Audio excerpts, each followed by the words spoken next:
हाँ तो बच्चों, आज की वीडियो हम पढ़ने वाले हैं कक्षा 9 का गणित। तो आज हम इसका पहला चैप्टर शुरू कर रहे हैं और इसका क्या होगा, पहला लेक्चर होगा। तो देखिए, सबसे पहले चैप्टर का नाम हमारे पास संख्या पद्धति। तो आज हम इसके कुछ इंट्रोडक्शन के बारे में जानने वाले हैं। उसके बाद हम क्या करेंगे, पुनः इसके प्रश्नावली की ओर बढ़ेंगे। तो पहले हम इसका क्या करते हैं, सबसे पहले जान लेते हैं इसका इंट्रोडक्शन, यानी इसके बारे में। सबसे पहले देखिए, चैप्टर का नाम है संख्या पद्धति। तो हमें जानना होगा कि संख्या पद्धति क्या होता है। तो देखिए, यहाँ पर संख्या पद्धति का हमने डेफिनेशन लिखा है, संख्याओं को लिखने एवं उनके नामकरण के सुव्यवस्थित नियमों को संख्या पद्धति कहते हैं। संख्या पद्धति अगर आपसे पूछे कोई, तो क्या कहेंगे, संख्याओं को लिखने और उनके नामकरण के सुव्यवस्थित नियमों को क्या कहते हैं, संख्या पद्धति कहते हैं। इसमें पहला देखिए क्या है, पहला हमारे पास प्राकृतिक संख्या है। प्राकृतिक संख्या क्या होता है, वह संख्या जो एक से शुरू हो और अनंत तक जाए। एक से शुरू हो और क्या हो, अनंत तक जाए, उसे हम क्या कहेंगे, प्राकृतिक संख्या। जैसे देख लीजिए 1 2 3 4 5 6 7 8 9 10 और ऐसे क्या आ जाएगा, अनंत तक जाएगा। ठीक है। इसके बाद देखिए क्या हमारे पास पूर्ण संख्या है। पूर्ण संख्या क्या होता है, शून्य के साथ प्राकृतिक संख्या का सम्मेलन पूर्ण संख्या कहलाता है। यानी प्राकृतिक संख्याओं में हम क्या करें, शून्य भी ऐड कर दे तो ये क्या हो जाएगा, एक पूर्ण संख्या हो जाएगा। अगला देखिए हमारे पास क्या है, पूर्णांक। पूर्णांक की परिभाषा क्या है, शून्य के साथ सभी धनात्मक तथा ऋणात्मक संख्याओं के सम्मेलन को, शून्य के साथ सभी धनात्मक तथा ऋणात्मक संख्याओं के सम्मेलन को क्या कहते हैं, हम पूर्णांक कहते हैं। जैसे मान लीजिए 1 0 है, माइनस का 1 माइनस का 2, यह क्या आ जाएगा, माइनस अनंत तक जाएगा। और इधर भी क्या हो जाएगा, प्लस का 1 प्लस का 2 प्लस का 3, इधर क्या हो जाएगा, प्लस अनंत तक जाएगा।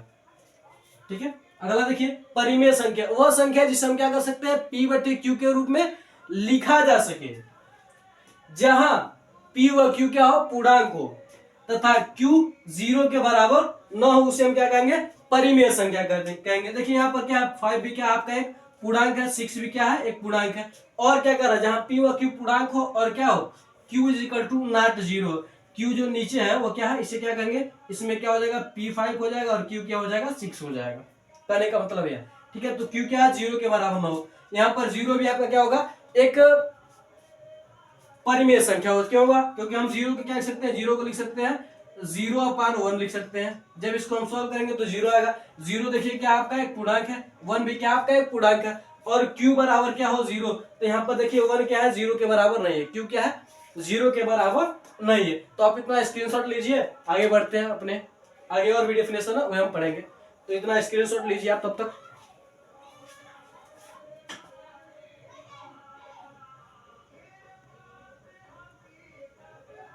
तब तक आप स्क्रीनशॉट ले लीजिए। मैं ऐसा करता हूं कि आपने क्या होगा, स्क्रीनशॉट ले लिया होगा। तो इसे मिटाते हैं।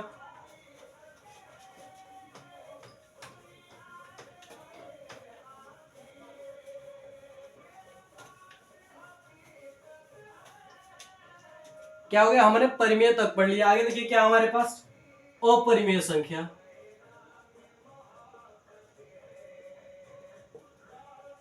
अपरिमेय संख्या क्या होता है, हम लिख सकते हैं, कह सकते हैं, वह संख्या जिसे P/Q के रूप में, P/Q के रूप में न लिख सके, जहां P व Q क्या हो, पूर्णांक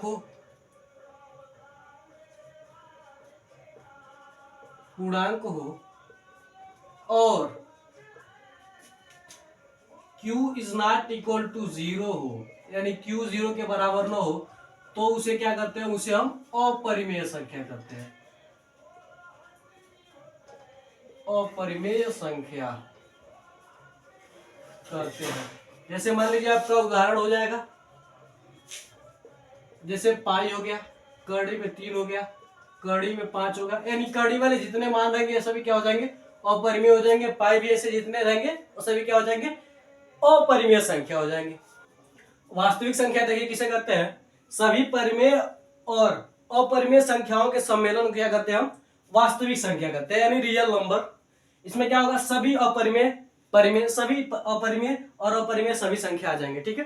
जैसे मान लीजिए आपका 2 - 2/5 है, पाई है, कड़ी में 3 है, 0 है, इसमें कुछ अपरिमेय भी है और कुछ परिमेय भी है, ये दोनों आ जाएंगे। ठीक है, इसके बाद आपका आता है विषम संख्या। विषम संख्या आप जानती हैं क्या होता है, 1 3 2 1 3 5, यानी जो क्या हो जिसे 2 से हम भाग करें तो शेषफल उसका 0 ना है, उसे क्या करते हैं विषम कहते हैं। और सम आप जानते हैं जिसे 2 से भाग देने पर क्या हो जाए, शेषफल 0 बचे, यानी पूरा पूरा कट जाए, उसे हम क्या करते हैं सम करते हैं। 2 हो गया, 4 6 8, ठीक है। उसके बाद आपका आता है भाज्य आता है, क्या आता है, भाज्य आता है। इन सबको भी आप जान लीजिए। भाज्य संख्या किसे कहते हैं, वह संख्या जो एक से कटे, खुद से कटे और किसी अन्य संख्या से भी कटे, उसे क्या करते हैं हम भाज्य संख्या कहते हैं। जैसे मान लीजिए आपका क्या हो गया, 4 हो गया, 6 हो गया, 8 हो गया, 9 हो गया, ऐसे आपके क्या हो जाएंगे, भाज्य संख्या हो जाएंगे। अभाज्य संख्या, अभाज्य संख्या क्या होता है, वह संख्या जो या तो खुद से कटे या तो एक से कटे, उसे हम क्या कहते हैं अभाज्य संख्या कहते हैं। जैसे मान लीजिए आपका क्या हो गया, 2 हो गया, ठीक है, 3 हो गया, 5 हो गया, 7 हो गया, 11 हो गया, ऐसे बहुत से। तो इन सब के अलावा ये आपको कुछ जानकारी दी है मैंने, ठीक है। तो आप इसे भी क्या कीजिए, एक बार समझ लीजिए, समझने के लिए एक बार। अगर आप इसे न लिखे तब भी कोई बात नहीं है, लेकिन जितने डेफिनेशन मैंने लिखा है उतने आपको क्या लिखोगे, लिखने आवश्यक होंगे, ठीक है। तो आप भी इसका एक बार और स्क्रीनशॉट ले लीजिए। तो आज के लिए बस इतना रहता है, मिलता है अगली वीडियो में। आज के लिए जय हिंद, जय भारत।